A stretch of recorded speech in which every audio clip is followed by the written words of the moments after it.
And we are live. Good evening, everyone. Welcome to Holy Crap, the Vlogcast. A Vlogcast that comes from a skeptical point of view to answer some of the questions of why.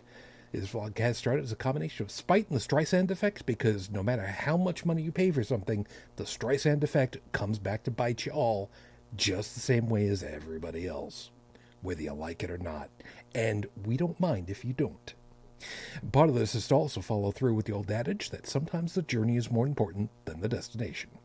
I'm your main host. I'm known as Shujin Tribble. You can find me pretty much everywhere under that name, Shujin. Hi, good to be back with you. And being that this is the last show of the year, unfortunately, this is also going to be the last time you're going to get to see the Santa Pimp hat on the show until next year. Sorry about that. But yeah, I love my Santa Pimp hat. Sooner or later, I get a compliment on it. Fortunately, the first day I wore it, I actually got one. It's going to be a little slim pickings tonight, you might say, as far as the co-hosts. So, from the Midwest of the U.S., Brigid Fitch made it because I don't really know why. Because I got a raise. He gave me a raise. Yeah, sure. Yeah, we'll go with that. So, yeah, at the moment, it's just the two of us. Joe is still working hard. Can't blame him. Joseph is probably asleep, which would not surprise me. And Tech is otherwise busy. Now, we may, emphasis on may, we may get a visit from Dalan. When I spoke to him about it last night, he and told him, it's the last show of the year. He's like, oh, maybe I should show up. Maybe I'll have an opportunity to show up briefly, before he passes out. Considering he had to have some orthodontic work done, I don't know what kind of condition he's in at the moment. But he was enjoying his Tylenol 3 yesterday, so there's a thing. Uh, So, for those of you that don't recognize it, Tylenol 3 is acetaminophen? Yes. Tylenol is acetaminophen, but the 3 version is the version with the really, really nice stuff. Codeine. It makes you a little loopy. As I described it to him last night, yeah, that's probably one of those things you really don't want to be operating anything more, any machinery heavier than, let's say, a blender. So, there's that. So we will see. But being that it is the last show of the year, we're gonna kick back. It's gonna be a little loose. It'll be what it'll be, which is basically just a nice rundown into the stress that is visiting family for the holidays. Joy. Now, I do have a drink of orange juice with me. I've got something else I'm going to be showing off also because, well, I'll explain momentarily. So if you're awake when we are recording, you can join us live over on YouTube, like these nice folks did. Stephanie, who, it's dark early in the morning, and thank you. Yes, I'm very much hoping that the Buffalo Bills win, finally, that big game, because, oh man, back in the 90s, that was annoying. 4 trips to the Super Bowl and didn't win one of them, and nobody actually going ahead and saying, a team that goes 4 times in a row and beating everybody else, and everybody else that they fought against ended up in the basement the next year. That's consistency is pretty good, man. So there is that. And Felix, hi, good to be with you. Got home with Tiny Tribble, no problem. Everything was fine. Picked up a whole bunch of stuff at the store for food. Very specifically, oh, right, by the way, I didn't put it in the HCTV Discord, but in my personal Discord, I added the a picture of the recipe for, oh god, crap. Let me find the picture on my phone, because if I start trying to change things over on Discord, the video is going to go all kinds of wonky, and nobody wants that right now. Okay, I had mentioned in the Horrible Scopes last week something called, let me find it over here, risotto di capesante, which is an Italian dish, scallop and rice casserole. Now, the recipe book is my wife found it back when Borders books used to still be a thing. Remember Borders books? You know, you could go into the bookstore, find some stuff, sit down at their coffee shop, and just read. God, I miss stuff like that. Shut up, phone. Anyway, she found this recipe book by, and I remember her name still, Elodia Rigante. Wonderful book. It wasn't just her recipes and her family's recipes. It was also a journal of what it was like being an Italian immigrant in the New World, with the, not just, the parents, the grandparents, but the children and the grandchildren, and what it was like, the stories that were told. And one of the items that was in here, like I said, scallop and rice casserole. My wife saw that and decided to try it out. And I have not had this. I've not tried to make this in literally 20 years. So we got all the stuff to be able to do it. Now that was good. The bad side was that I also picked up a whole bunch of lasagna noodles and ground beef and mozzarella, because I want to make, some lasagna a little bit. Except that I forgot to pick up extra ricotta cheese for the filling, so I don't have enough to make. So I gotta figure out what I'm gonna do with all that. It'll be a thing. It'll be a thing.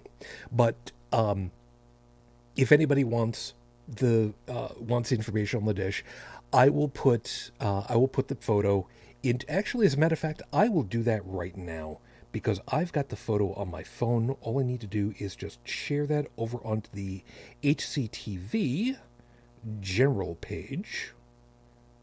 No, actually, I'm going to put it into the photo repository, because it is a photo. And there it goes right now. There you go. So you guys can enjoy that. Anyway, Brigid and I were talking just a little bit before we got started. We're being good health-wise right now, but we are going to go ahead and say really, really disappointed in a lot of people that just aren't masked right now, and that's really, really distressing. And I figured before I get into the opening, you want to say a little something about it. Well, I mean, I know that people are tired of COVID. After 3 years, I'm tired of it too. But, now we've got really high flu rates and RSV going around, and strep, and monkeypox, and all sorts of shit. And everybody is out hacking and coughing and sneezing and not wearing a mask and getting other people sick, and hospitals are full up again. Please, people, keep your germs to yourself. Yeah. We don't need to have people, especially these little kids that are getting infected with like multiple things at one time. And there's an antibiotic shortage, not just here, but in Canada. Do it for the kids. Yeah. Yeah. Unfortunately, over here in the States, we know full well that they won't give up their guns for the kids. So why should we even consider that they will do anything like putting a piece of fabric over their face for their kids? There are certain people that positively disgust me. But until we're allowed to, clue by four clock him in the back of the skull legally, there's not a heck of a lot of anything I can really do about it except roll my eyes and give him a bad look. I've got a fabulous face, so, it's disarming. It doesn't work on anybody. Nobody changes their mind by me looking at him. Oh, to be Bela Lugosi, He had great eyes. Then again, it was also in black and white back in the... Wait a minute. Was there ever a color picture of Bela Lugosi? Crap. I don't remember. I need to look that up later. Somebody remind me at the end of the show. I need to go look that up. That's a personal thing. Figure it out from there. Oh, yes, and drink. By the way, yes, I did say that I have orange juice. It's just straight regular orange juice, nothing fancy about it. Although, you all know that I have had my problems with chocolate beers. Beers that are flavored with chocolate. What if I told you that I have acquired chocolates flavored with beer?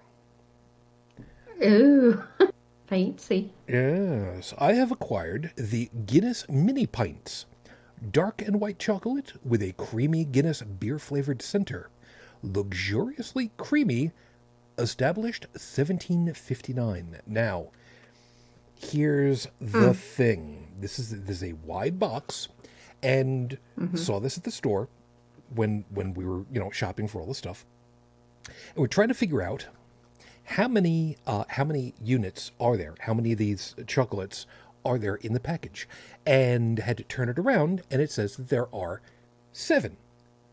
Brigid, I know it's backwards for you. I'm sorry. There's not a hell of a lot of anything I can do. It's 7. 7 units. It's important. 7 units. The nutrition facts. 2 servings per container. Serving size, 4 chocolate pints. Okay, if there's only 7 in there, how do you get 2 servings? Thank you. That's exactly what we said in the store and couldn't figure out what the hell. So the best that we can come up with is these guys were imbibing just a little bit as they were writing this up. So I don't know what to do with this. Either there are actually 8 in here, not 7, or somebody wrote it up wrong. I don't know, but I'm gonna have a little bit of fun. So this is math. It's possible. That's possible. So we will see. I'm gonna go ahead and I'm gonna open it up right now. Sorry, hit the microphone. Oh, and Seeker, hi. AEI, how far to social distance? Mythbusters has evidence. 3:23:21. Steve Droplets flew 17 feet and 13 for Jamie. Yeah. I'm gonna say farther than that. Yeah. There were a couple of studies. Go ahead.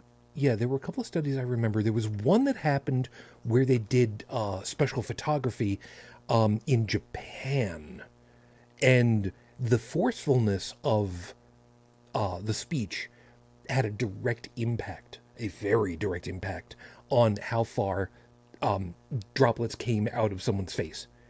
No surprise, but it was a matter of just how much so. And that's the reason why, the droplets are the important part, because that's where the virus is lurking in. You hold the droplets in place, they don't go anywhere, they don't get into anybody else. Or at least they got to really work at it in order to do it. Well, Omicron's a little different, though. It's not as heavy on the droplets, but it's more aerosolized. And so it's got the airborne component to it, because like original COVID only had an R naught of like 2 to 3. Okay. And this B7 that's going around now has an R naught that's closer to 18. Okay. Remind. Which is like more contagious than measles. That's what I was going to ask, because that whenever I hear about that, the one that I base it against is, even though I don't remember what the number is for measles, I remember that measles is like the most contagious. Well, was, or so it would sound like. Okay, so I opened But up the this packaging. is, and it's airborne. So yeah, just be careful, people. N95s are better, please. Go Maybe I ahead. should actually buy the, because I've been using fabric, and I know, it's Get you some N95s. okay. So I opened up the packaging. One, two, three, four, five, six. They called it right. Seven, Seven seven, pieces. seven pieces. It's not two servings. Not if there's four in a serving. I don't know what they were thinking. Oh, well, you know what? I will open it up. I will have one and see. It's Be, cute. it is cute. It is adorable. It looks like a. It looks like it's an oversized earplug. Yeah, whatever. It's shaped the right way. So, for a change, a coffee, sorry, a beer flavored chocolate instead of a chocolate flavored beer. So this should go down a heck of a lot nicer. Although white chocolate is not chocolate, people. I don't care. Fight me on that hill. Okay. Oh yeah, that has definitely got the Guinness flavor in there. Holy smoke! Oh, it's actually pretty good. Is it? Yeah, yeah, this is good. Okay, for chocolate, if you do like chocolate, and this is dark chocolate with milk chocolate on the top, but dark chocolate, it's got a. It's not like that liqueur stuff in chocolate sampler bottle things. You know what I'm talking about, Mhm, where they got the. mhm. It's sort of a little something like that. It's got that not quite nougaty center, but that's where the flavor taste and whatnot is all in there. I could smell it and start tasting it even before I bit into it. That's pretty good. That's pretty good. So yeah, anybody wants to check it out for themselves? There is the guy right there. Guinness mini pints. I found it at the store.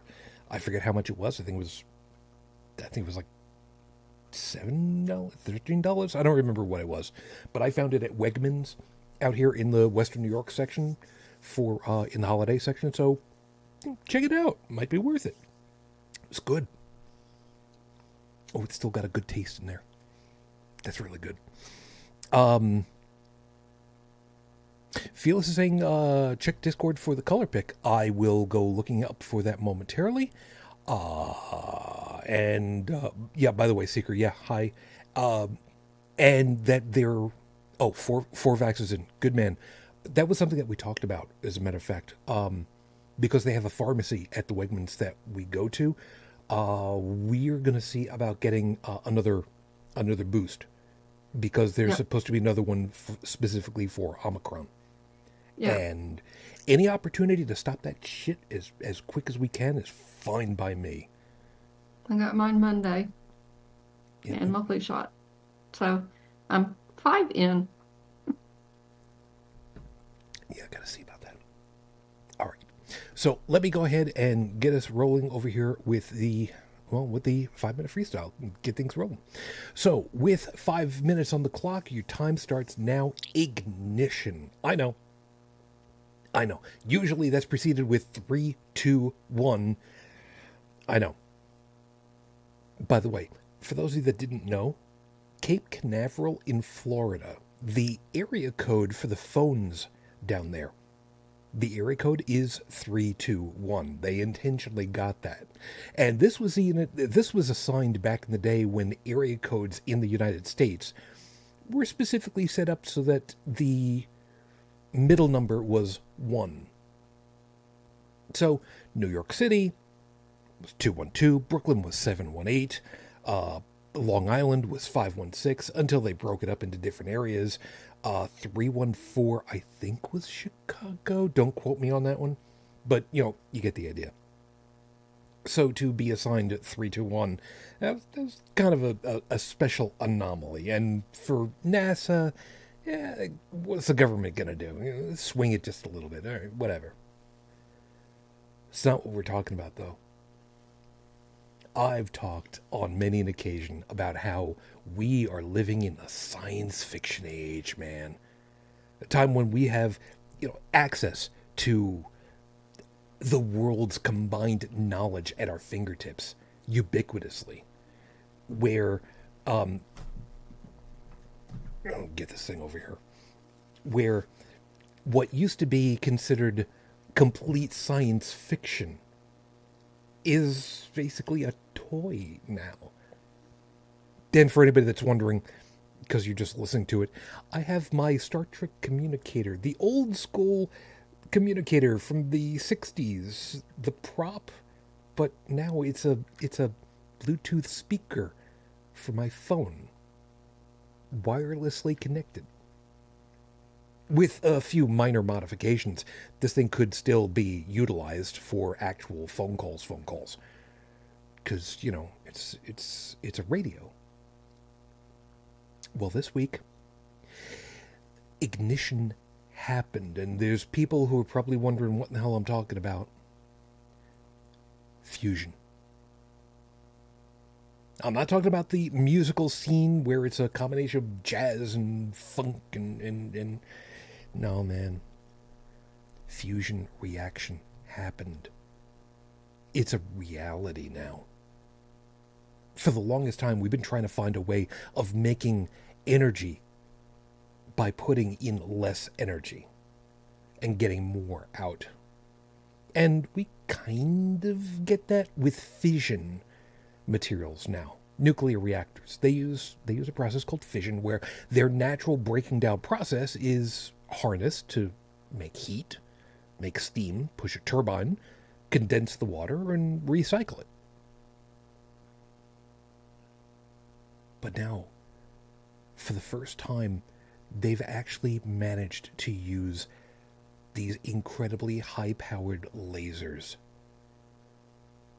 to get more energy out of a pellet than what they put into it. A fusion reaction, forcing the material to condense in on itself and to ignite. Brief as it might have been, they got more energy out of it than what they put into it. We've heard in science fiction about fusion reactors, and it's like one of those things where it's like, that's a cool idea. I'd never be able to do it. But the math was there.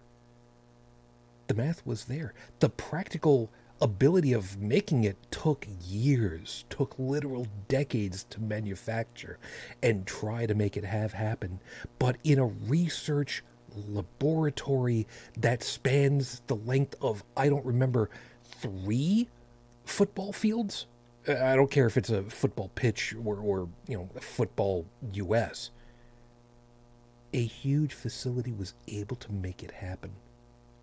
Where the tolerances on the pellet that they were igniting, if it had a deformity on the level of a paramecium, it could have gone wrong. They got it right.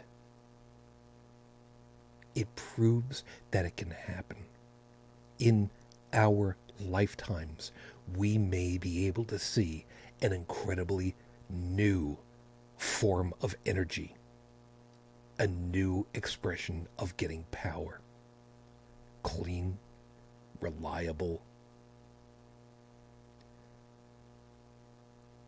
We live in a science fiction age, man, as far as I'm concerned. Let's go.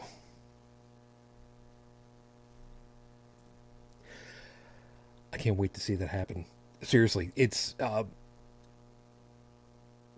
I don't know, Brigid. I don't know. Had you heard about that particular sciencey? Because that when I first heard about that, I was absolutely gobsmacked.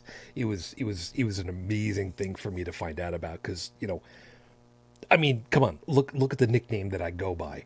I've loved Star Trek for a very, very long time. Oh, I just think it's really cool that some of the stuff that was on the show we're actually walking around with now. It's really amazing. It's just cool as all hell. So, Gene Roddenberry was just so far ahead of his time.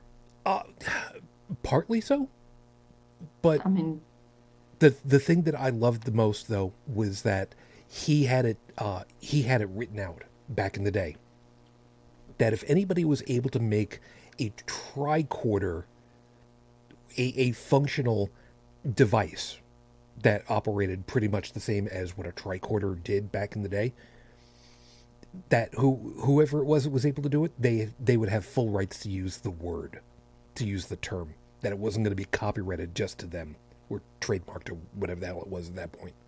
So, there are people who are still working on making it, man. I think it'll happen. I think so too. Yeah, and kind of sideways from that, the old bio beds in sick bay, where you laid Hmm. down and there was an over the top display with all the information, and it was just being fed from sensors in uh, the mattress pad. Yeah, apparently, from what I remember, there were there were some some successes, some not successes, on making something very similar working. So, cool stuff, man. I love it. God, it's so cool.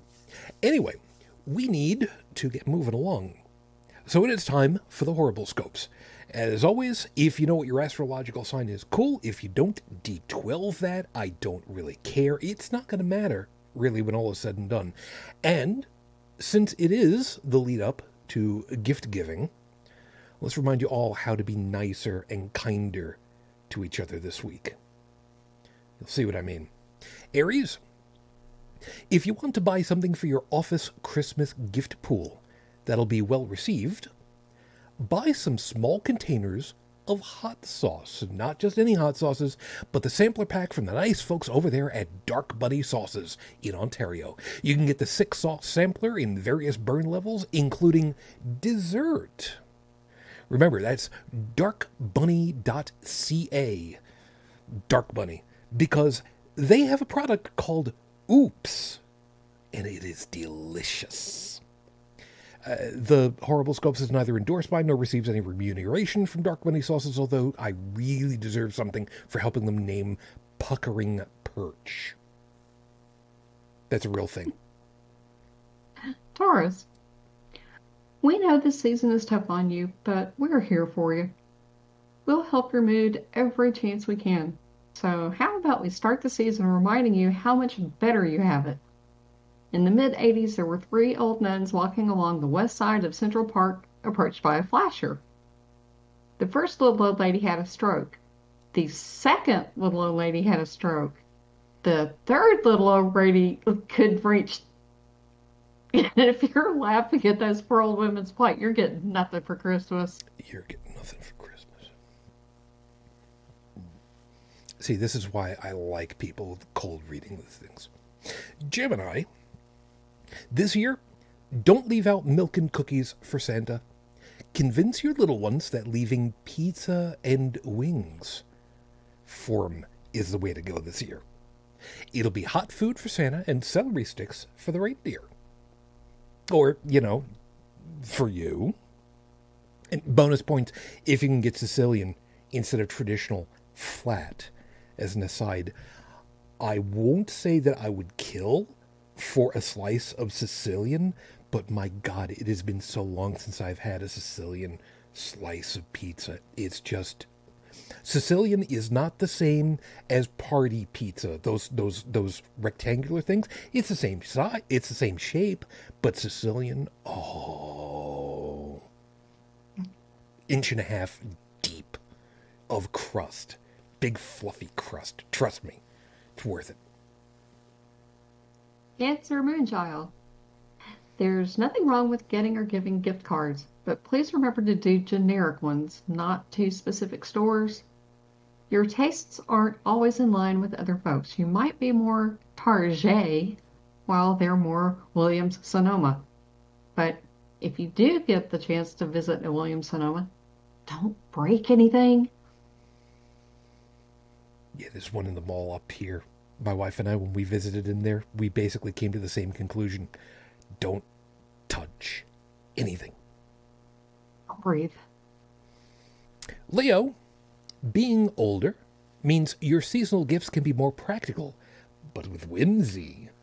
You hated socks as a kid, but now? Socks with prints on them to make you look like you have the legs and feet of animals? Those are great. Even if you buy some for yourself and you're gifted a dupe, that just means you can stretch out your clothes washing days. It's true. I love my socks. We were talking about them last night too, as we were reading it, and I was trying to remember some of them. Let's see if I remember. There were cat, dog, bird, like chicken, horse, and after that, I can't remember any of them. I want to say that there's a camel. I don't remember. I think there is, but I mean, the idea that oh, I got socks for Christmas, and now we could actually go ahead and be like enjoying I that. got That's socks. great, man. Okay, so last year, bunnies, kitties, and unicorns, and baby Yodas. And they're warm and fluffy. I love them. Cool. Virgo, you get the best celebration this year. Happy Saturnalia.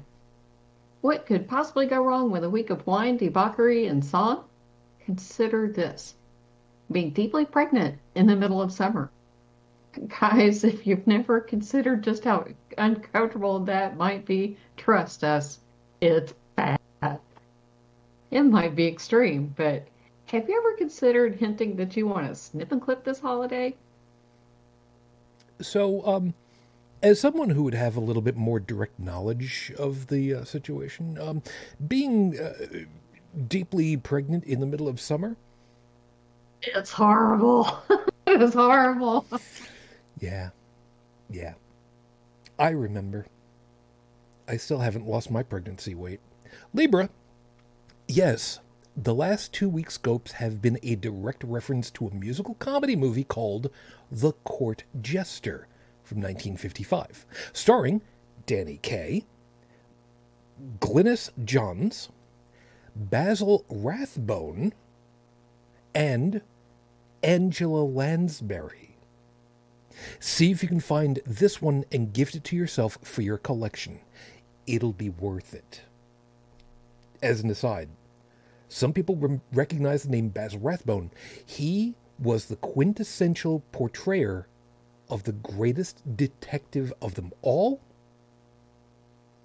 And it's because of him that we now think of the great detective with the pipe and the hat with the floppy ears on it. It's because of him specifically. Scorpio. With luck, you'll get the chance to visit folks for the holidays this year. We know it's been difficult the last few years, but at least you're all trying to keep safe. This year, buy yourself a bread maker machine and spend the time together sharing the warm, squishy love they produce. And remember this ratio: 1 hello, 1 tablespoon cinnamon to 1/2 cup of sugar. That is the golden ratio. That one right there. Sagittarius, your friends miss you. Things have been tight, sure, but they'd rather have you visit without a gift that you really can't afford than not show up at all. How about making that signature dish of yours and bringing it to share? Butter chicken and lamb vindaloo aren't your typical holiday dinners, but who cares? Make your own traditions and enjoy it. Capricorn. Visiting your local mall isn't the best of ideas if you're shopping right now. Alternatively, if you're planning on getting writing inspiration, you'll be headed to the right place. Sit in the food court and just watch people when writing down ideas for personalities as they come into your head.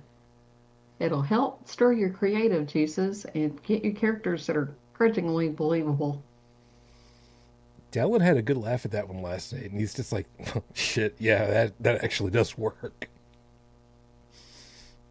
Aquarius, late night fireside snacks are the way to enjoy the long nights. And if you have a fireplace, see if you can find a popcorn box for it. It's literally a metal box with a slide cover on top so you can make fresh popcorn in your fireplace. It's not as efficient as a wok, and it requires some fire mittens to keep your hands safe, but it'll be fun just the same. Pisces, someone is going to gift you what looks like a long tube, almost like someone gift wrapped a gift wrap paper tube. Do not be cute and try shaking it. It'll be a liquor sampler case. Even if you don't like these spirits directly, you can at least use them in cooking in the near future. Just remember two things. First, you can't just open them all and drop them into a fruitcake recipe. And second, as cool as it might be, do not try doing the whole flambe thing with the stuff. You look better with eyebrows. As somebody that tried that one time, yeah, that's something that you need to be a little bit more careful with than you realize. You know what you're doing. I now know that I shouldn't be doing that, especially not with a cast iron pan, because that's got a lot of heft to it. It's really hard to move that around quickly. I found out the hard way. Yeah. Those are your horrible scopes for this week. Remember, if you like what you got, I'd be very gratified. But if you'd like a nicer or nastier one, just ask for a nicer one, because, I mean, we're going into the home stretch at the end of the year. I mean, let's end the year nicely and start the next one carefully. I mean, we thought take this... bribes. We do. I do. But I will continue to work on these even if the show isn't on the air, so to speak. You'll be able to find these on Tumblr, Twitter, Facebook, Discord, or whichever ones are still functional at that point, because, you know, I keep doing it for fun. And I get people that every once in a while are just like, you write those? Where do you come up with some of this stuff? Dude, it just falls out of my head. I love that. What can I tell you? So, it is episode 434 on the docket. You're on our home for the holidays. Now, like I said, it's gonna be a gentle night because, you know, it's the last one of the year.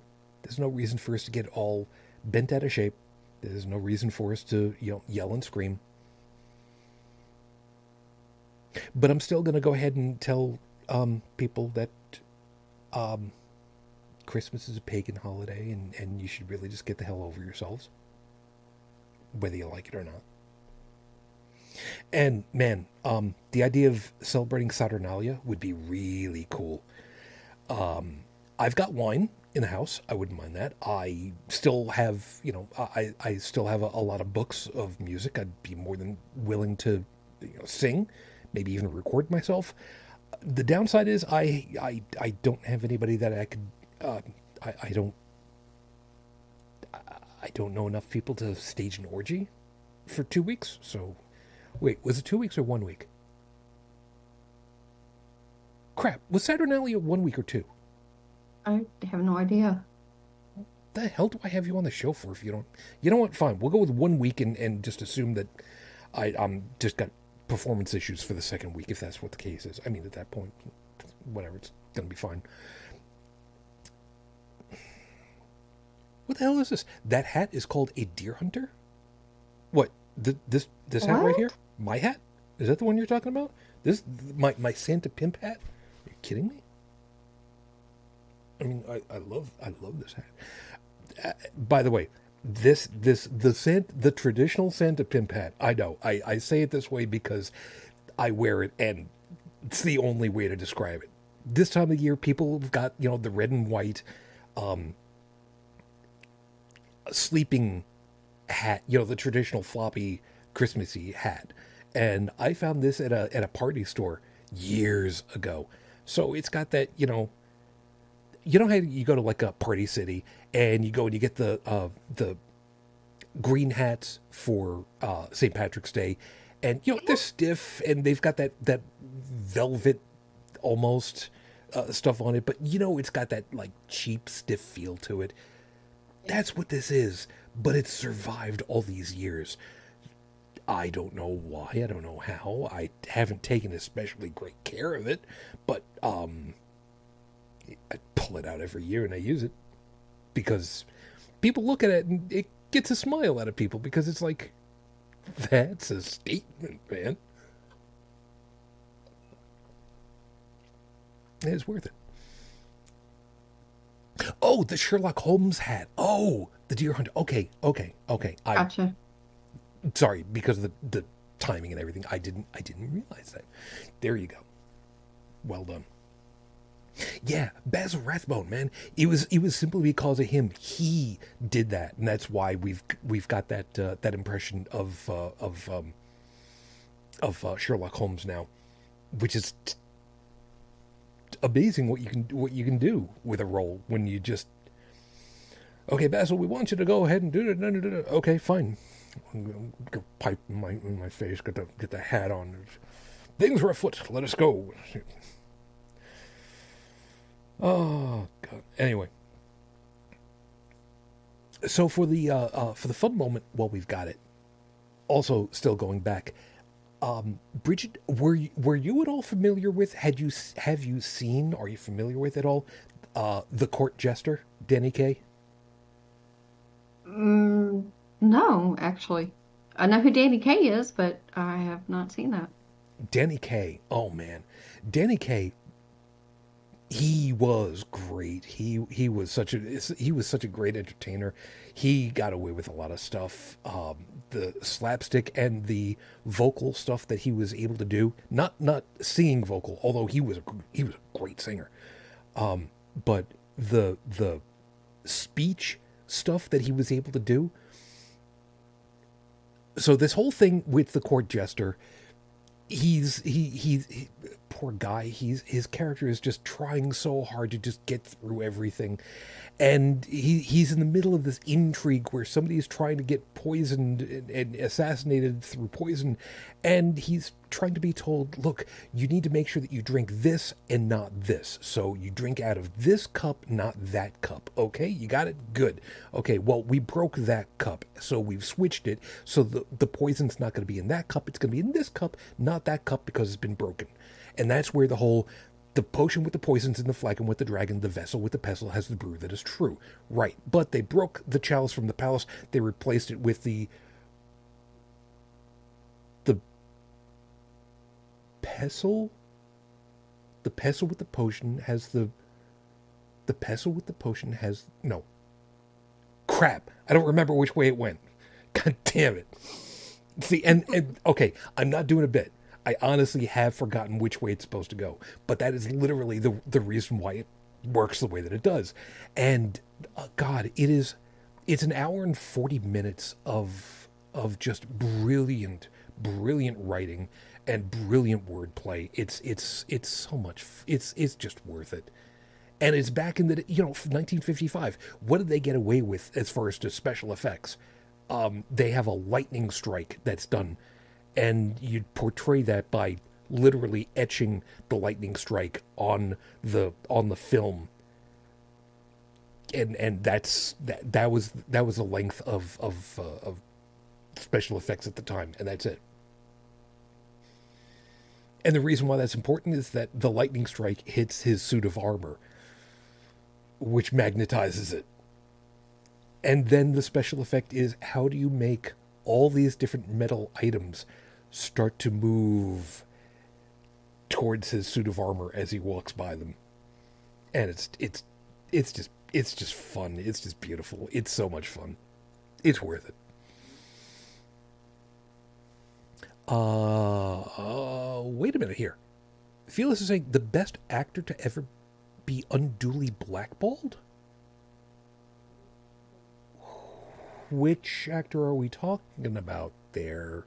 Now, see, this is the problem. You give me half the information, then I don't know what to do with it. God, I hate it when that happens. See, this is the problem with, typity, typity, typity, typity.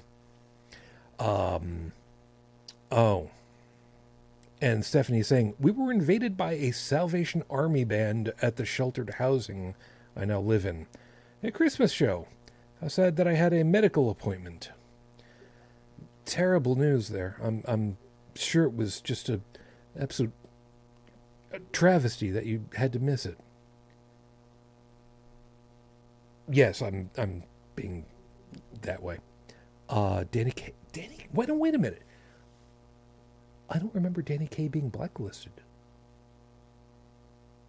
Now I'm saying I don't remember, although my memory of who was and who wasn't is incomplete, to put it nicely. The only one that I remember very clearly was Will. Oh God, I forgot what his actual name was. The gentleman that ended up playing Mr. Hooper on Sesame Street. Him, I specifically remember. He was one of the people that was blacklisted back in the day during the Red Scare. And he went from being a really well-paid performer to scraping by teaching. And not like at a school or anything, but, just ad hoc teaching, whatever it was. And he got his break when the folks were making Sesame Street, getting ready to film. And they put his information in the mix 3 times. The first 2 times, the people who were going to be like in charge of casting were just like, no, don't want this guy, because of his history. And the second time they snuck it in there and just, no, we don't want this guy. The third time they were like, okay, look, I forget who it was that was in charge of trying to get him in there, but she was gunning for him to be in the part. And the people in charge were finally like, look, you really want to go ahead and take a chance on this guy? You know what? Fine. But it's on your head. It's your responsibility. It's okay. And the lasting legacy of Mr. Hooper is a piece that we as kids had no idea of. He was one of the lucky ones.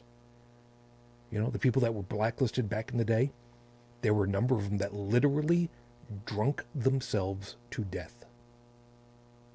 They just alcohol poisoning, just drank themselves into a grave because they couldn't get work. Nobody wanted to take a chance on them. Nobody wanted to go against the blacklisting.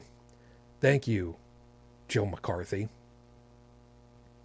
Can we just give him a special mid-show FU? Can we do that? Sure. Even worse, why am I even asking? My show, my rules, I can do it. Joe McCarthy, go fuck yourself. Oh, right, you're dead now, so it's fine.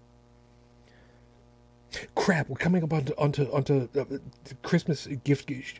Shit. Joe McCarthy, you're right where you're supposed to be today.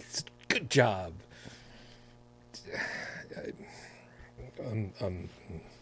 Okay. I'll try to be nice. Try to be nice. You don't have to be nice. It's your show. Well, I gotta be careful about the fat man. You know how it's gonna be. Oh, right. Okay. So, Salvation Army. You want to real quickly, feed the choir on that one? I don't like LGBTQ people at all. That is the nicest way to put that. They're very homophobic. That's more accurate. Don't donate to them. Yeah. Or you know what? Let's be a little bit more accurate. the individuals that you see on the bell ringing brigade may not necessarily conform to that, but the people that actually run the organization absolutely fall into that.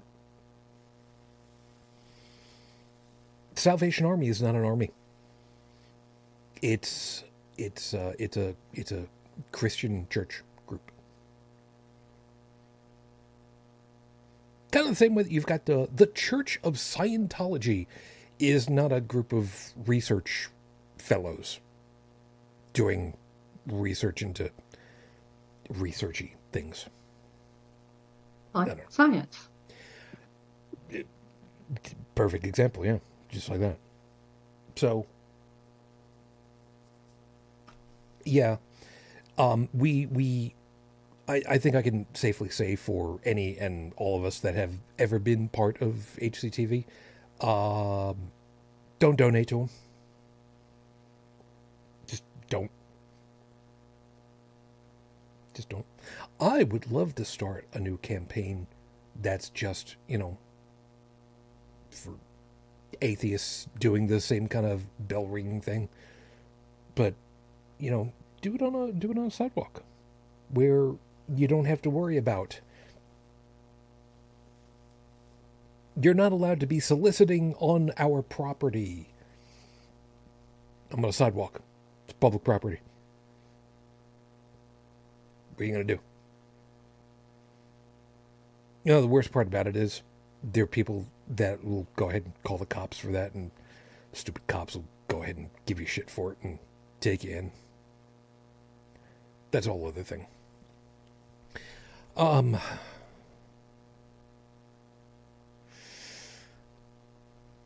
just trying to catch up on stuff. What? Oh, yeah. All that stuff. Well, see, now, who said, because of what Stephanie said, let's just get it out of the way.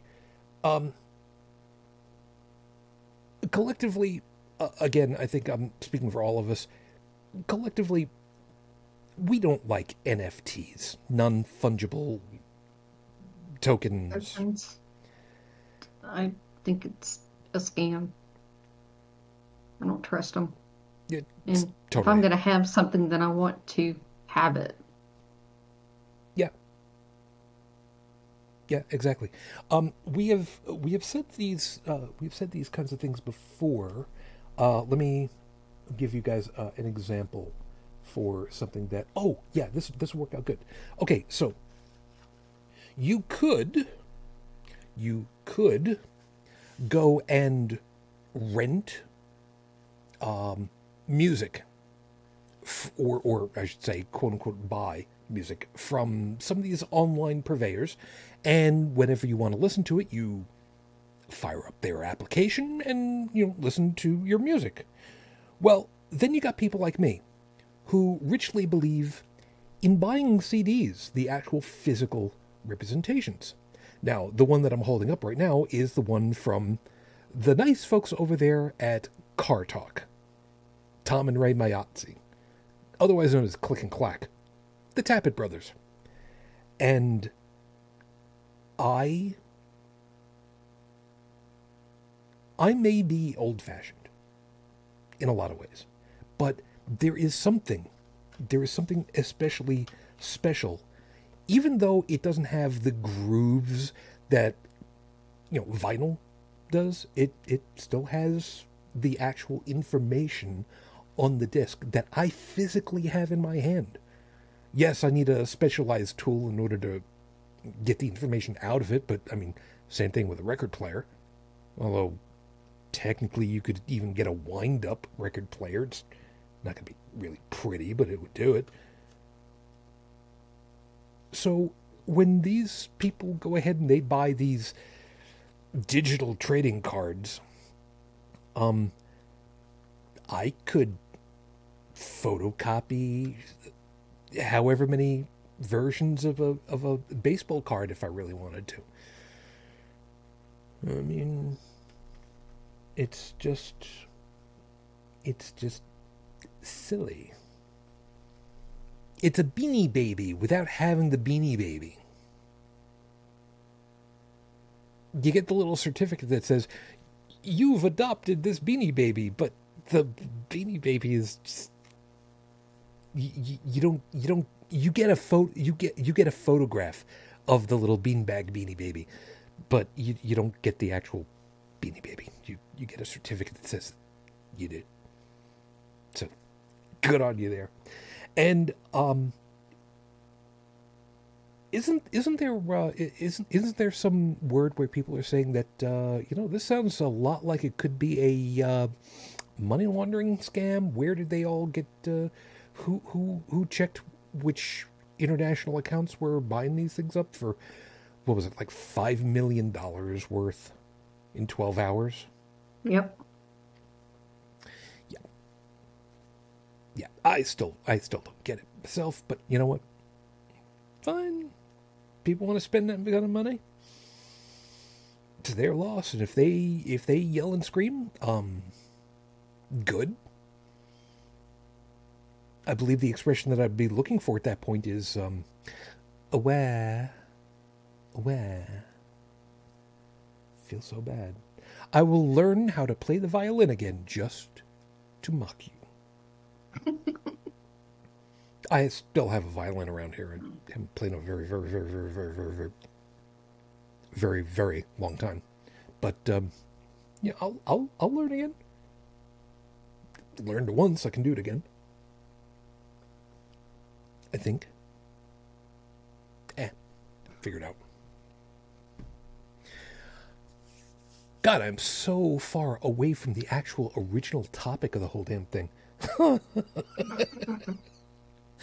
Okay, home.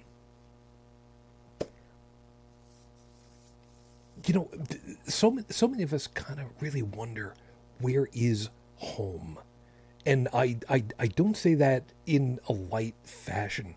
There are a lot of people that move from where they grew up, and in a lot of ways still feel like home, quote unquote, sorry, scare quotes, isn't where they've been living for the last 20 years.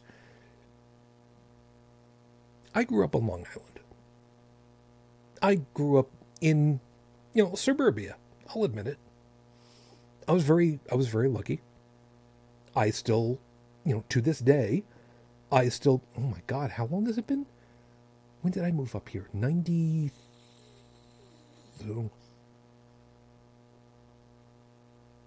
November of 90. Oh, shit. Wait a second. 87, 89, 91, 92. She graduated in 92. Yeah, November of 92. I have been living up here from Long Island since 1992, which now makes that, 92, 02, 12. I've been living up here 30 years? God, it doesn't feel like it. Anyway, so, in a lot of ways, my formative years down there Long Island still make me think sometimes it's home. And, I will admit to that much.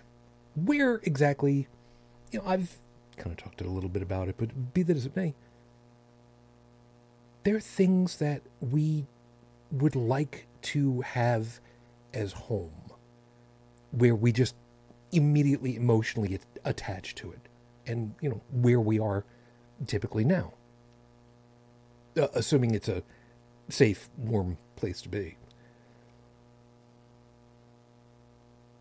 But the old ideas of home, our formative years of home, are typically the ones that were much gentler because we didn't have as many responsibilities.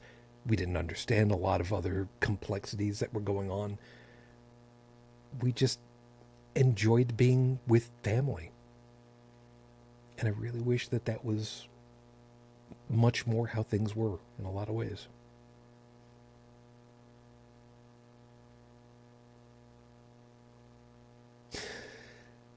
I tell you what I miss. From what I think of as home, it's going to sound stupid as all hell. You're going to laugh at me.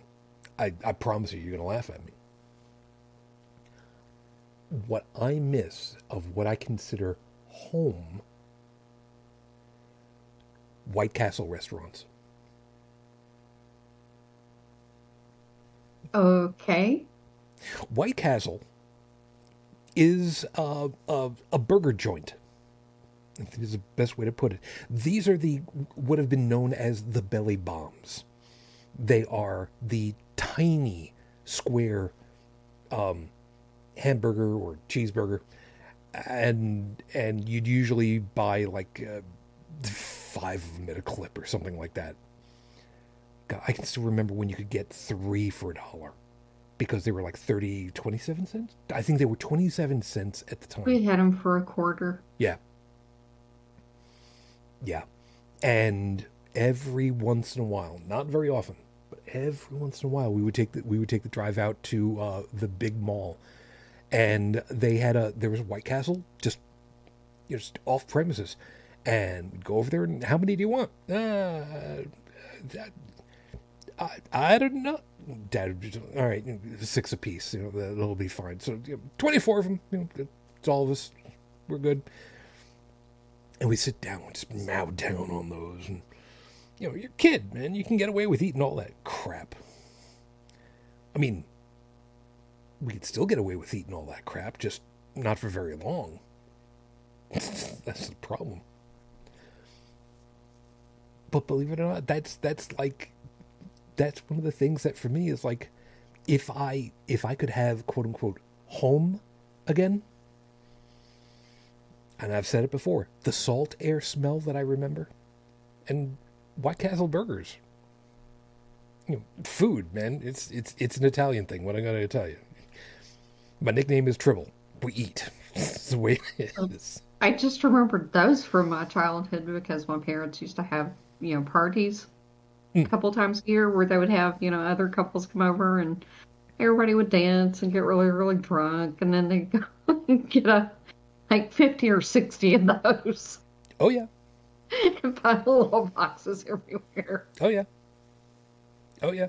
And yes, you can buy them in the freezer, but it's not the same. It's just not.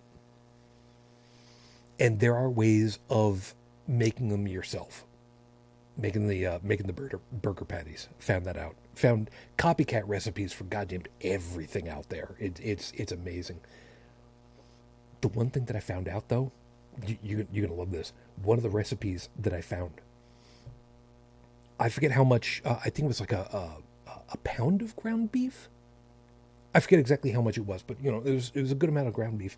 And one of the ingredients, although not a lot of it, was like a single tablespoon, I think is how much it was, of all things, peanut butter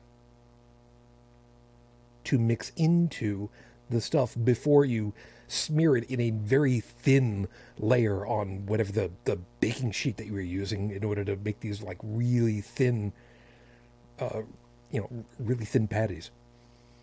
And don't taste it afterwards. I was concerned about that because I don't like peanut butter. I like peanuts. I don't like peanut butter. And then just we figured it out. It's kind of like one of those binding proteins with some fats in there to mix into everything. I mean, not like beef doesn't have fat to render out, but it worked out. And these days you can get little rolls or on the store shelves anyway. So not bad. It's not bad. What about you, food wise? What makes you think, okay, I'm comfortable, I'm home. This is what if I could eat all of this, I would leave nothing left for anyone else.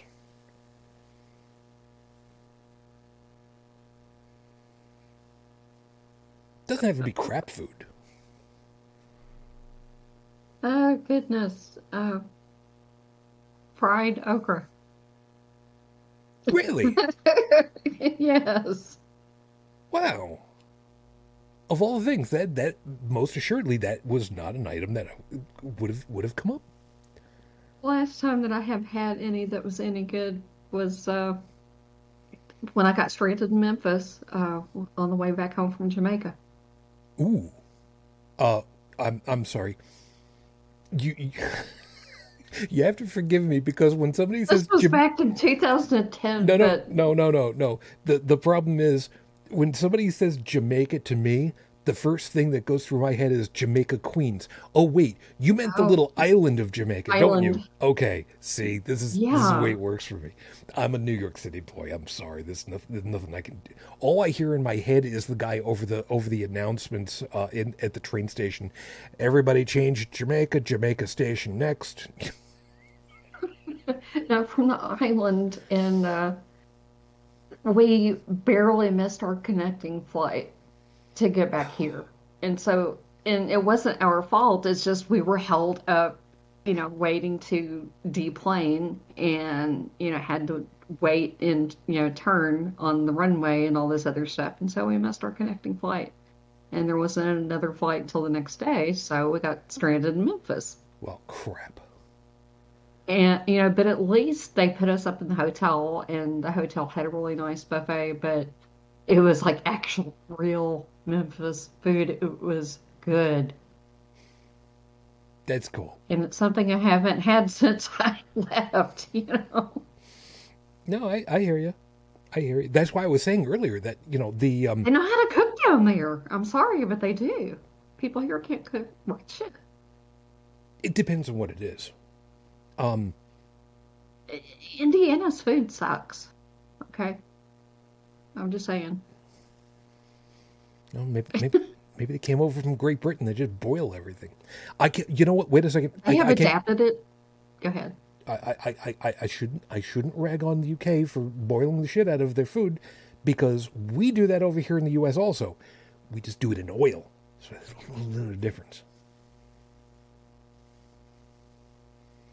Yeah, I mean, the food that they had at the airport, it wasn't the airport, it was the hotel that they put us up in, was actually really good. And it was just a bunch of, they had like, they had a ham and macaroni and cheese that was like actual homemade macaroni and cheese, and fried okra, and chicken and some other stuff. And it was like actual real Southern cooking, and it was good. And I had missed it. And That's the really last time cool. that, yeah. And I was like, wow, I haven't had cooking since we left the South. Not real cooking. No, I hear you. I hear you. That's really cool. That is actually really cool. Felix had put meatloaf. Okay, I'm aboard. Believe it or not, Tiny Drill doesn't like meatloaf. Which What? I'm not quite sure why, but you know what? He doesn't care for it. Okay, no big thing. He eats enough of everything when he's got whatever. Which, no problem for me. It's more for me if I decide to get it. And fried potatoes. Now this is a funny thing for me because I'm wondering if because I've got a couple of things in my head.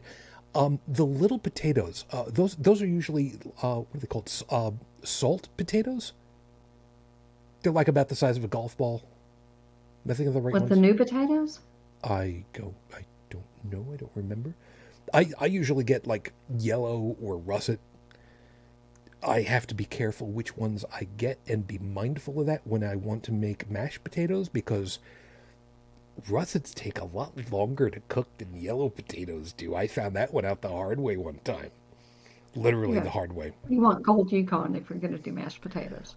Sometimes, believe it or not, I I I like them all. And what I like to do, believe it or not, I like to do mostly mashed potatoes, so that there's still some pieces that are,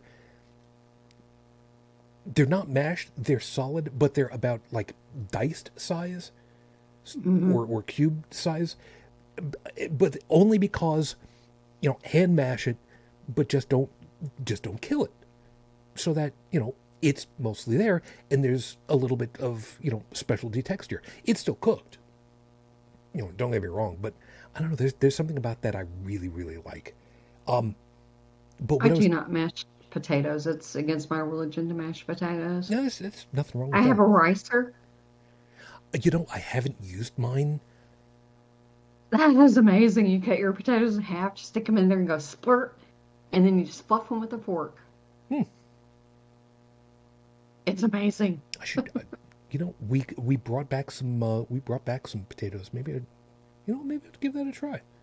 A ricer will change your life. Well, like I said, I've got one. I've just never used it.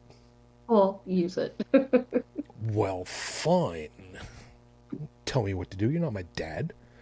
No, but that was just the most amazing thing I ever discovered. And I was like, where has this been all my life? Yeah. Yeah, because what I'm thinking of are these little round potatoes. Like I said, I think they're salt potatoes, but somehow I'm picturing them being just thrown into, not thrown exactly, just lowered into, all right, boiling oil and literally fried, deep fried that way. Because I mean, how cool would that be? That's what I'm picturing. Now, I don't know that anybody ever does that. I don't know if that's even safe to do because deep frying something that has liquid in it, that can be bad. As somebody that's fried several turkeys before, yeah, it can be bad. So you need to be real careful about that. But I love the idea of that. Well, the best meal ever is like meatloaf, mashed potatoes, and corn And don't forget the gravy. and gravy. The Yeah. gravy, not A1. Oh God, we saw bottles of A1 steak sauce up on one of the shelves. I have not had A1 steak sauce in easy 30 years. Easy 30. I can still taste that shit on my tongue to this day. And I I don't know don't why. like it. I don't I don't like it. I don't either. I don't understand the taste. It's vinegar, it's tomato, it's like four different tastes in there that I can't. I don't get it. I just give me give give me some of the stuff from Dark Bunny sauces. Seriously, the I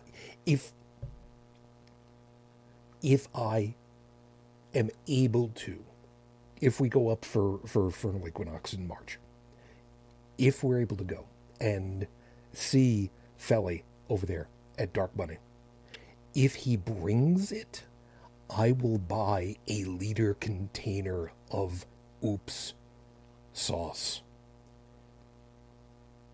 I will buy a liter of his hot sauce. And the funny part of it is, there have been some conventions he's gone to sell his wares and has brought liter bottles and leaves at the end of the con with nothing left. Wow. Sold out. His stuff is good.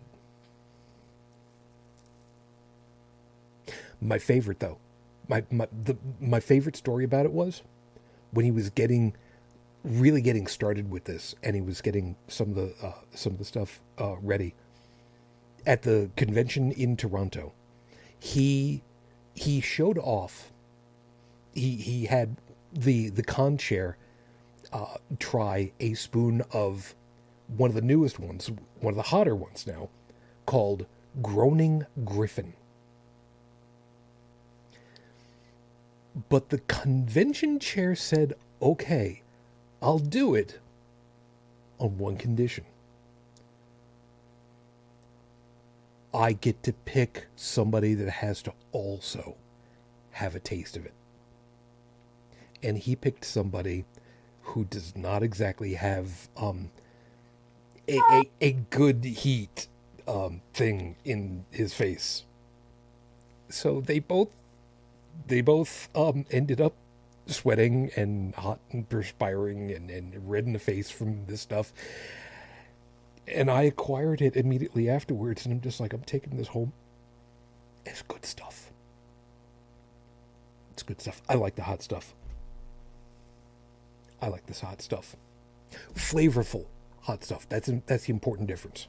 His stuff has got a lot of flavor, and I love that about it.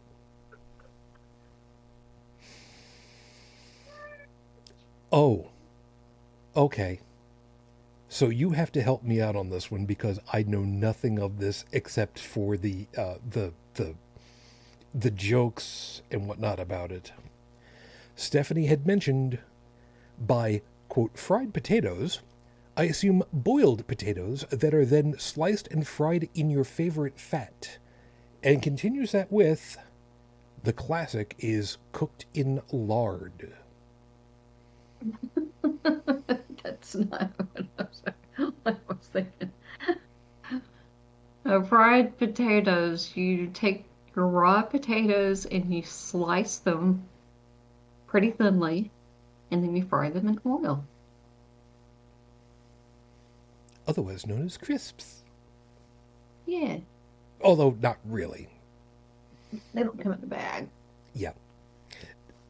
Now, what makes this funny for me is that there are two pieces about it. Item one, I need to look up, I need to find out if one of these days I can actually make something called Italian lard bread. It's something I remember that my grandmother used to get in Brooklyn. I don't know if she made it herself or if she just bought it from one of the shops nearby. Because I mean, Brooklyn. I mean, how hard could it be to get Italian bread? In immigrant Brooklyn. But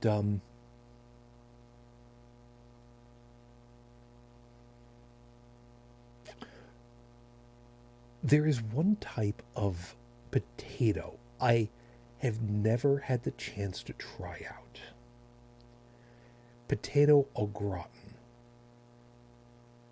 And I remember that once upon a time, back in the 70s, in the ancient days of the mid-20th century, remember back in the day when rice-a-roni was like a thing? Hmm. Actually, technically, it still is, but you don't get that as a parting gift anymore. I forget who it was, but there were companies that had instant potatoes. Instant potatoes are kind of the same way that potatoes are instant potatoes are to potatoes, the same way that instant coffee is to sadness. So keep that in mind. But I remember that there were boxes that were, you know, you wanted potatoes au gratin. Here's the mix. Here's the kit. Add I think it was just add water. Put the stuff in your pan. Cover it with this stuff. Water. Put in your oven for 15, 20 minutes, whatever the hell it was, and there you go. You can serve up. Over the years, I've looked into what that actually is, and it's, if I remember right, it's slices of potato with cheese Cheese. covering it.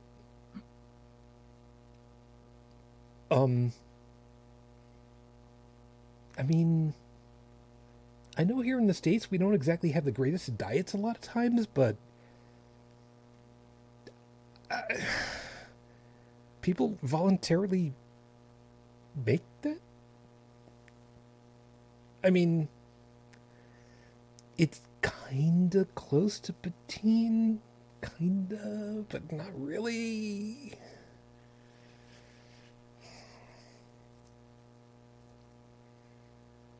I don't know what to do with that. I don't know why people want to do that. I mean, if you want to have something that starts with cheese on it, just do mac and cheese. I mean, just be done with it. At least it's better for you overall.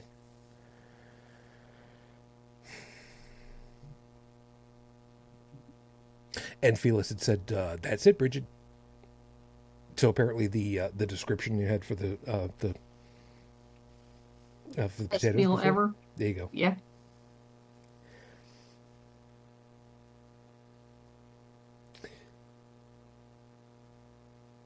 I I'm gonna be baking. I'm gonna be making lasagna. Not right now. Not tomorrow. Probably. But it's one of those things that, you know, I know. I'm Italian, so, you know, how could I not like? There's something about just sharing meals that really make home feel like it.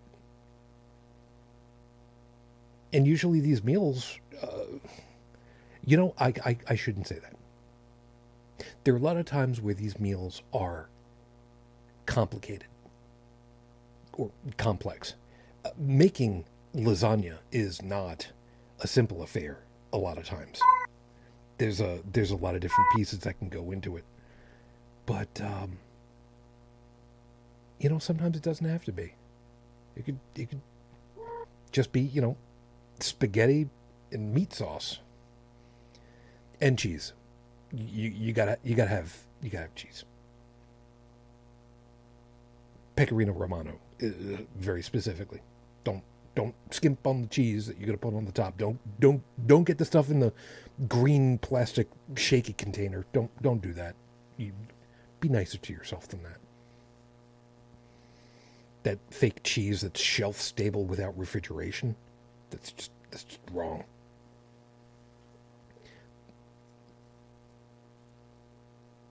But I love it. I love enjoying, you know, food for exactly that reason.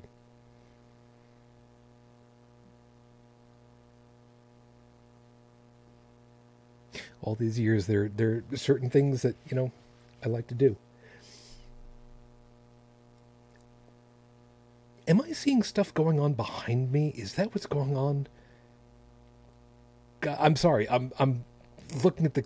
I'm getting distracted because I'm looking at the people driving right outside. So there's light coming through my window, and I don't know what the hell's going on.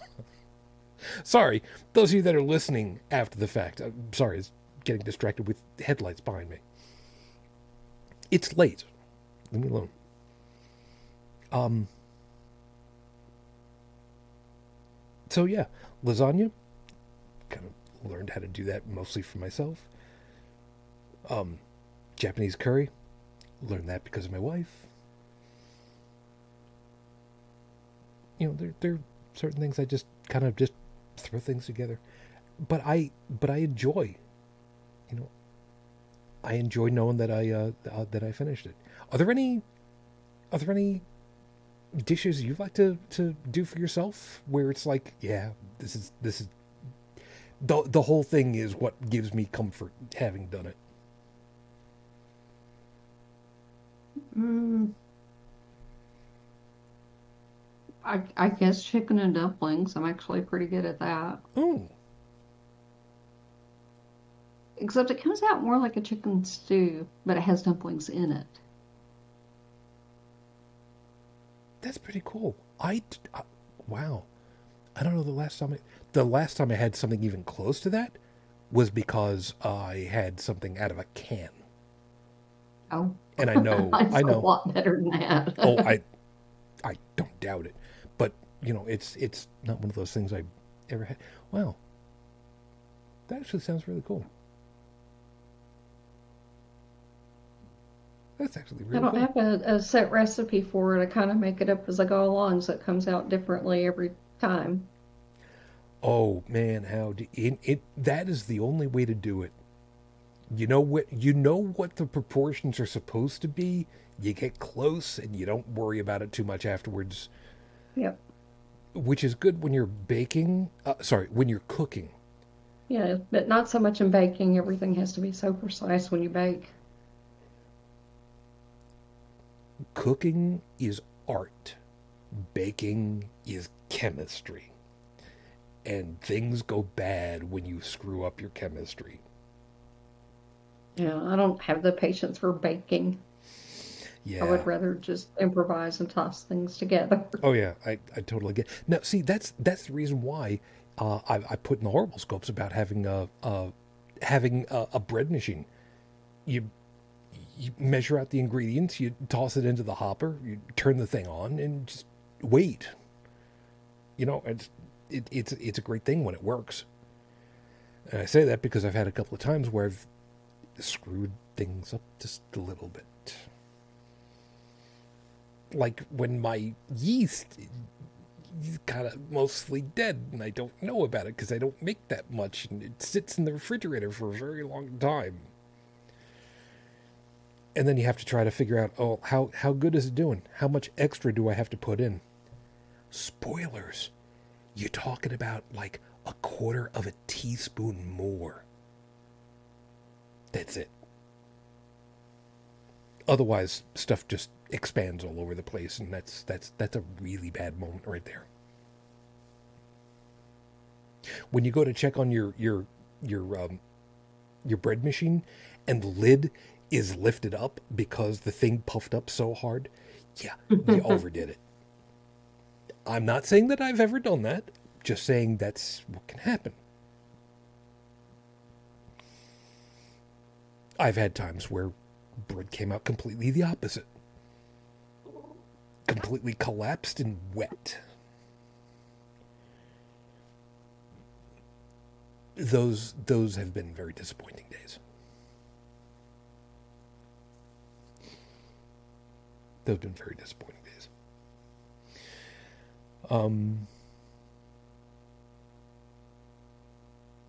But you know, never did bread when I was growing up. Didn't learn a lot in the line of cooking when I was growing up. I chose to take cooking classes in middle school, junior high school, and was mocked so hard by the other guys, the burnouts that were in that class, because I was taking it serious. They were just doing it just to get a credit. Because you had your choice of cooking or... God, I forget what the hell else the other stuff was, but I was taking it serious. You know, I wanted to learn how to food.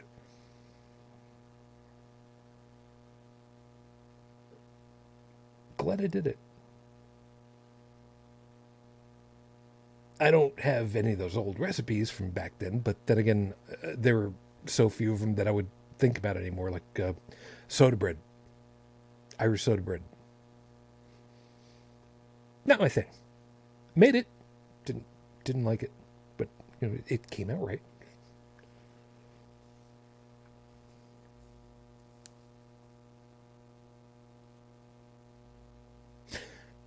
Look at this. How Italian am I, man?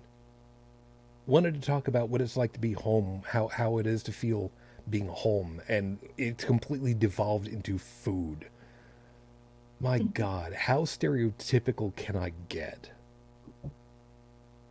I didn't even realize it. Oh, whatever. So, we got 2 weeks that we're going to be gone for, because you know next 2 weeks are going to be holiday days, so you know we're not going to interfere with that because no, we know better. But we're very much hoping to have ourselves a good time, and seriously, we're hoping that all of you can have a good time too. I think it's probably worth it, even though it's going to kind of bring the overall tone down just a little bit.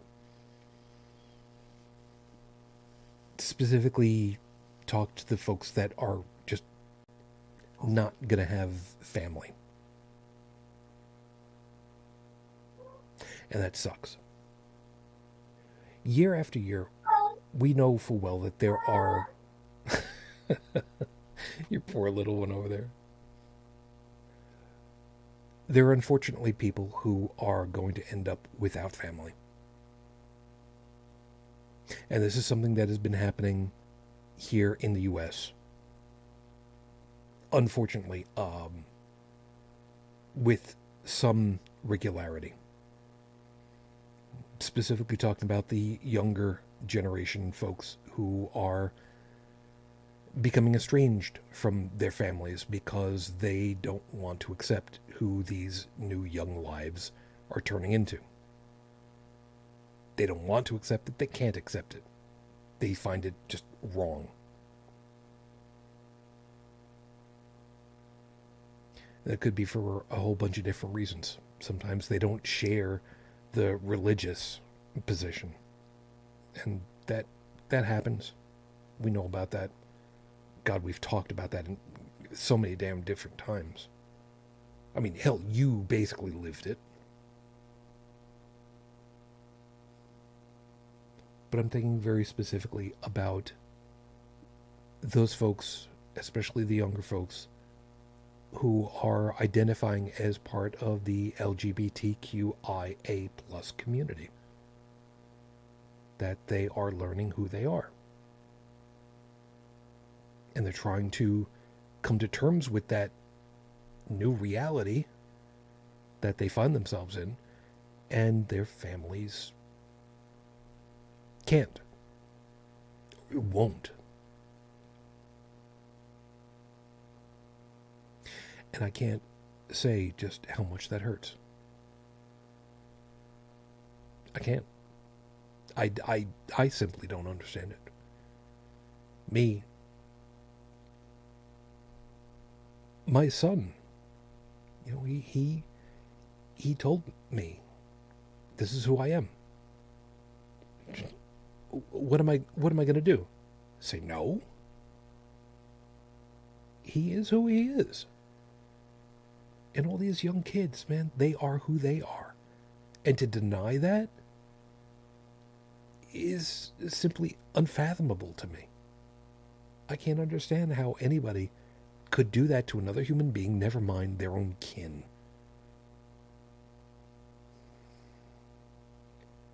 So for any of you that might be in that position, for whatever reason, we may not be able to help you directly, but if you think you don't have family, on behalf of all of us, even though it's just the two of us right now, right at this moment, you need a family? Welcome to it. You can come join us, be part of the community, drop in on the Discord, message us and just say, hey, I just need somebody to talk to for a few minutes. I need somebody to listen. We're more than happy to listen. We can be here. We don't have money. We don't have a lot of people. But we care.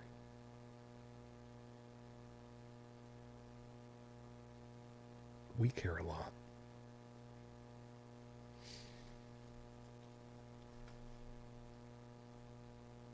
God, look at me. I didn't have anything alcoholic to drink, and here I am. I'm making myself... I'm making myself like this again. God damn it.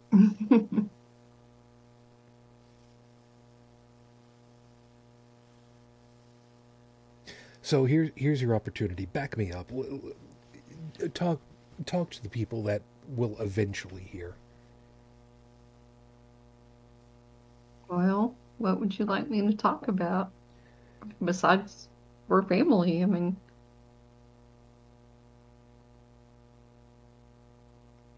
You know what? I've been juggling kitties and stuff. I don't know what to say. How about this? You know a little bit about some of this. We've talked about it before. We're not going to completely rehash a lot of the different pieces, but family, community, family of family of choice. That's the word that I'm looking for. Yeah, I had to find a new family.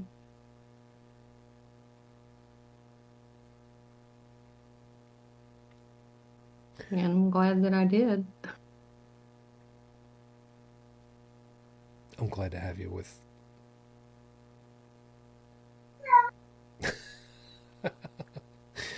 Poor little one there. Yeah. I can't tell if she's in pain or if she's scared. I can't tell. Yeah, I'm sorry.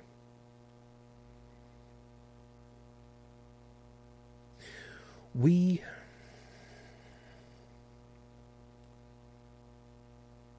we want so much.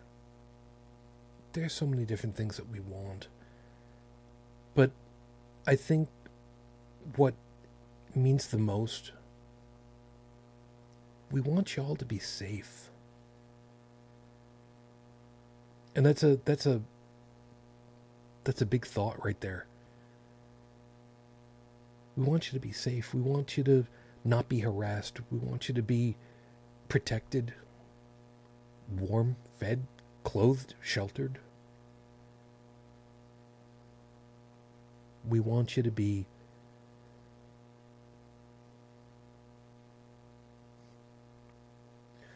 I want you to be fulfilled in a way that I can't. I'll admit it.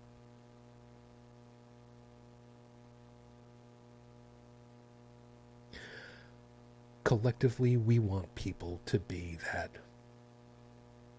And it's not just the people here, in our home shores. We were talking about it before the show started. It's been, oh my God, how long has it been now? What is it, 10 months now? Since Ukraine was invaded? Yeah.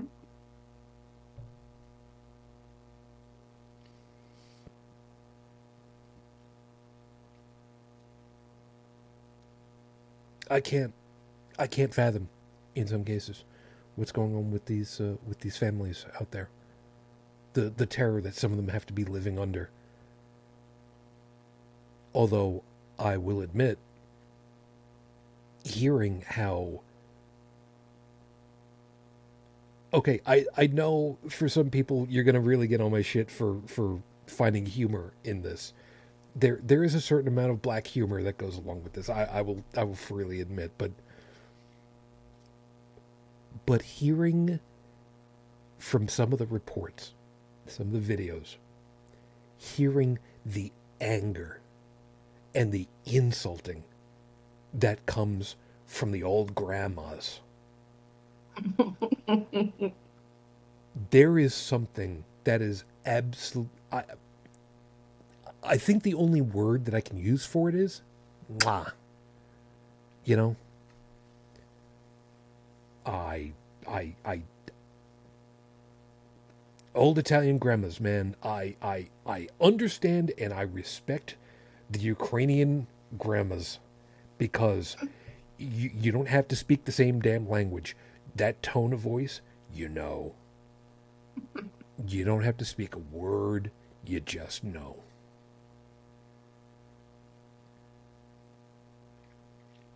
My God, what would have happened if we were to airdrop a couple of thousand slotted spoons over there, man? They'd have a field day. I'm sorry. I shouldn't be making jokes like that, but sometimes black humor is all you got. Sometimes that's all you got. And they're so clever. Oh God, yeah. They can improvise like nothing. And they've had to. I love it. Stephanie had also said, by the way, wow, this is one I didn't know. The medieval term was familia. It meant the people you live and work with. It was more important than blood kin. It makes sense. It makes sense because it's the people that you spend the most time with at that point. I get that.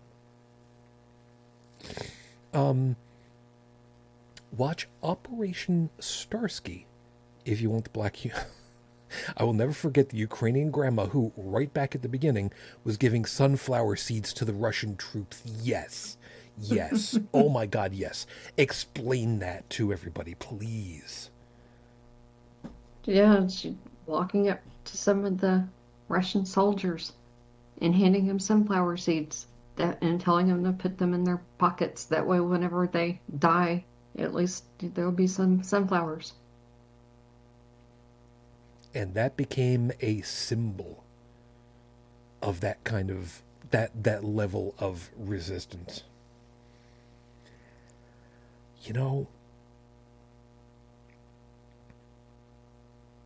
so many of these Russian troops. I have another word that was going through my head, but at that point they were troops, not conscripts, quite at that point. I really wonder what must have been going through their heads when they were told that by these women, these old women, venerated women, telling them, "Here, put them in your pocket. Good. So when you die, there's going to be something good that's going to come out of it." My God, if there isn't something that qualifies as a curse, a hex in real life, man, that's yeah, that qualifies for me. I still liked the one of the earlier stories, and the woman did have to clarify that it was pickled plum tomatoes and not pickles. That she had taken a jar of pickled plum tomatoes and took down a drone with it. Oh, I didn't remember about this. Yeah, and the news had reported that it was a jar of pickles, and she had to come on and clarify, no, it was pickled tomatoes and not pickles. Wait, so she threw the whole damn jar? Yeah, she threw a jar of these pickled tomatoes that she had made and hit like a small drone and took it down Okay. at the very beginning of the war. It was funny. Okay. I thought it was more a matter of that she unscrewed the top, took these pickled tomatoes and threw them and No, she just threw a whole fell in the jar and whole went jar. bam and hit it, knocked it down. Oh, I love it. Oh, I love it. Oh God, I love it. I love it. The worst part about it is if you were flying the drone in such a way that you could be hit out of the air by a flying glass, you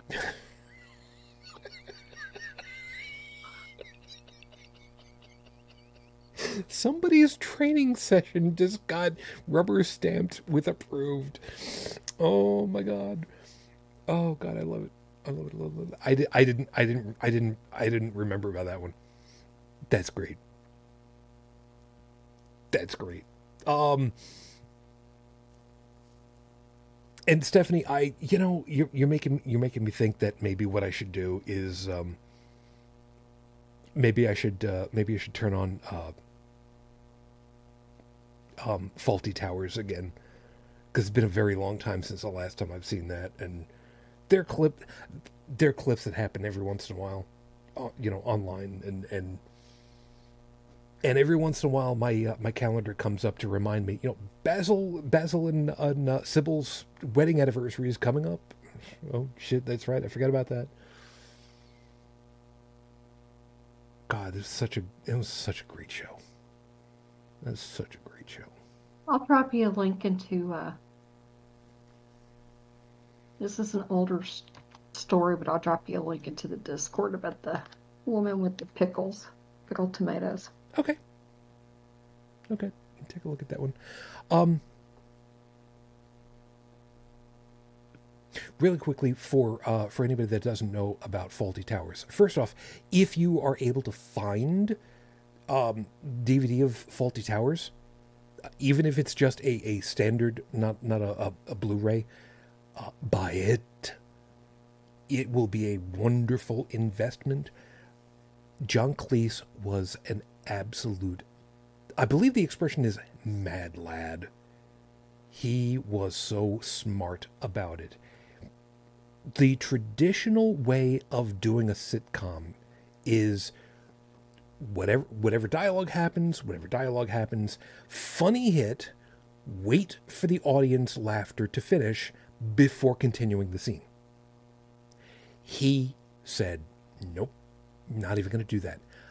We're just going to keep going. We're not going to stop. We're going to keep going. And the scripts, if I remember right, for that show were about 3 times longer than typical scripts for the same amount of time on air, for exactly that reason, because they didn't bother stopping for the audience to, laugh and catch up. Because John Cleese's thing of it was, if they miss anything, they can watch it on the telly later and pick up what they missed. And it worked. It was brilliant. It was great. And I don't know that it quite qualifies as black humor, but I love that show so bad. I love that show so much. Have you seen it? I have not. There's a lot of stuff I haven't seen. We will set you up to be able to watch it off of my Plex server. That's what we'll do. That's what we'll do. We'll have to make that happen. I've had a sheltered life, okay? It's perfectly fine. I just got lucky that during my formative years, Doctor Who came on. I've talked about this before. These people are obviously speaking English because I can understand them, but they're not saying it the same way. Why do they both sound right and wrong at the same time? And that's when I, as a kid, learned that there were other people that sounded quite different from, my family. Folks in Nassau County and Brooklyn and Staten Island and Jersey, and, well, then there's the rest of the world. Just, you can blame Dr. Baker for that one. Am I thinking of the right one? Yes. I didn't even watch Doctor Who until like the reboot series 9. No, it's okay. There's a lot of husband's watched like all the 2 episodes, like all of them. It's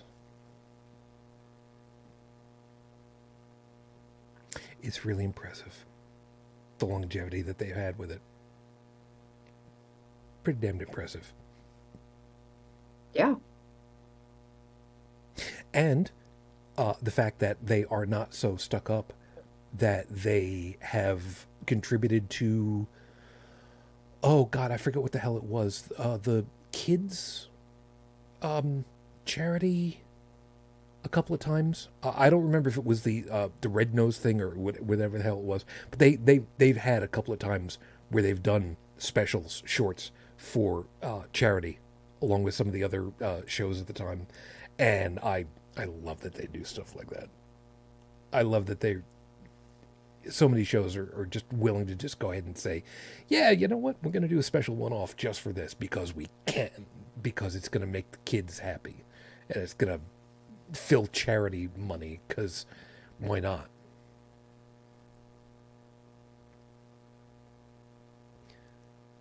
God, I love that. And now I'm thinking back on so many of the ones from when we were growing up. Things like Live Aid and Comic Aid and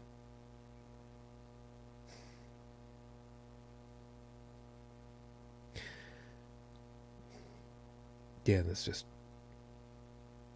stuff. Sorry. Got too many things running through my head, and they're all conflicting and running into each other, and it's some of it's good, some of it's not, some of it's fun, some of it's sad, and it's just making me a very conflicted boy inside my own head, and that's just not a fun place to be sometimes. And it's coming up to the top of the hour, and you know what? Being that it was just the two of us, How about we just call it just a little bit early? I don't, maybe we'll actually stop the recording actually at 2 hours instead of 2:15 for a change. I'm sure Dalan will appreciate that. Unless there's a last thing that you wanted to throw, because you know me, I always double check. Yeah, I don't think I have anything. It's been one of those nights. It wouldn't totally surprise me, so no worries. So we'll do just that. Thanks for being with us, everybody. Yeah, we know it's been kind of a weird one for tonight. It is what it is. It's the end of the year. It's going to be okay.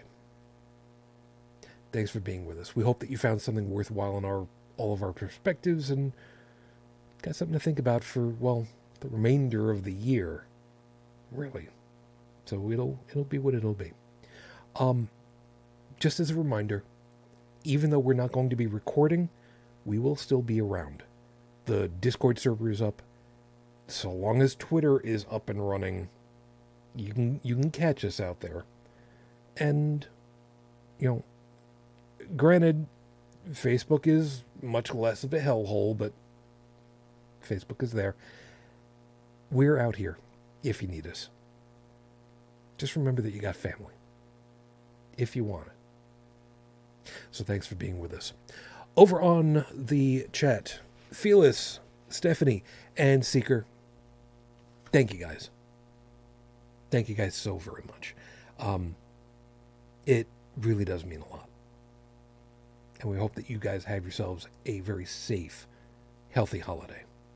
Whichever one it is that you celebrate. Or multiple.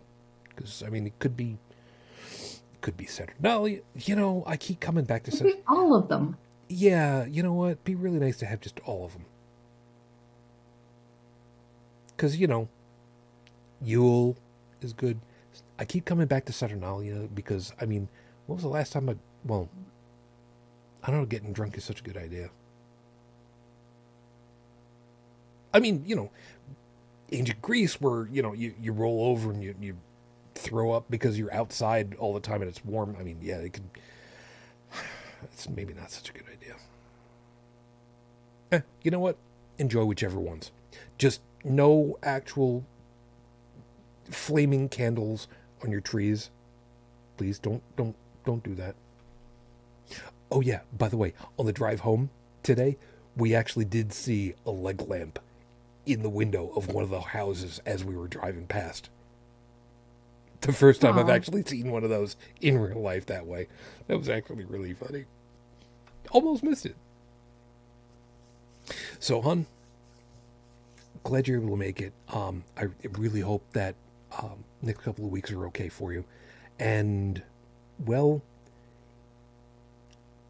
considering that, it's almost the Fat Man's, double check the list season, I think we can get away with one more. You got a good one? Elon Musk. It's a good one. For acting like a man baby on Twitter. Just go fuck yourself. That's a good one. That's a good one. I'm going to give an anti. Okay. I'm going to give an anti-fuck you. It's not quite the way that you think of it is.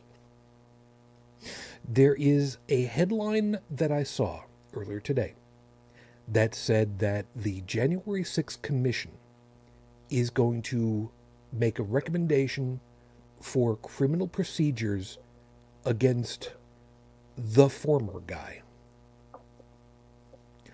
My anti-FU is Department of Justice, if you do not do your duty, then you can go ahead and fuck yourselves.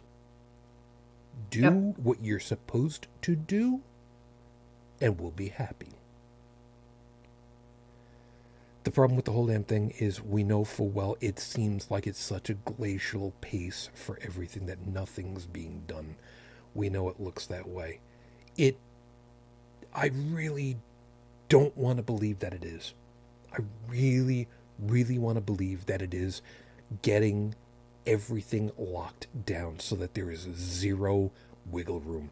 This needs to be an absolute slam dunker. Because if it's not, I think it's fair to say all hell's going to break loose. I think we're probably going to end up having all hell breaking loose regardless, but at least it'll be right. Yep. We'll have to wait and see. So with that, thanks for being with us.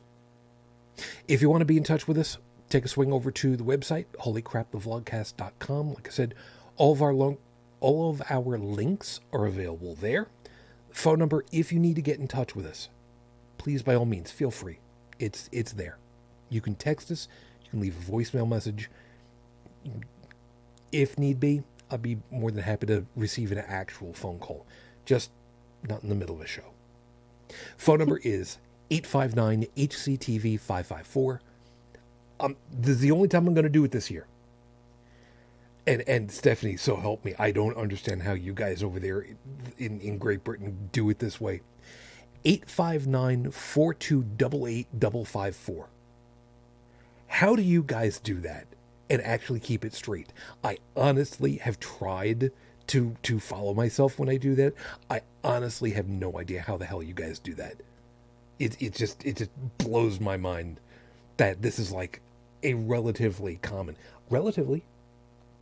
way of doing it. I just don't get it. So anyway.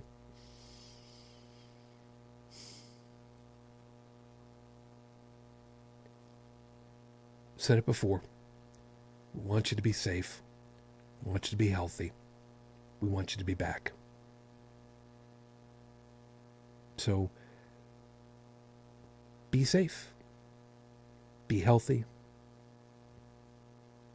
And hopefully we'll have you back. Enjoy the holiday season, however it is that you enjoy it. And we'll be here for you. So until the next time we're together, as always, I wish you the peace I no longer have. I wish you the strength that I've learned. I wish you well. And my lady, 2 damned many years later, I am still in love with you.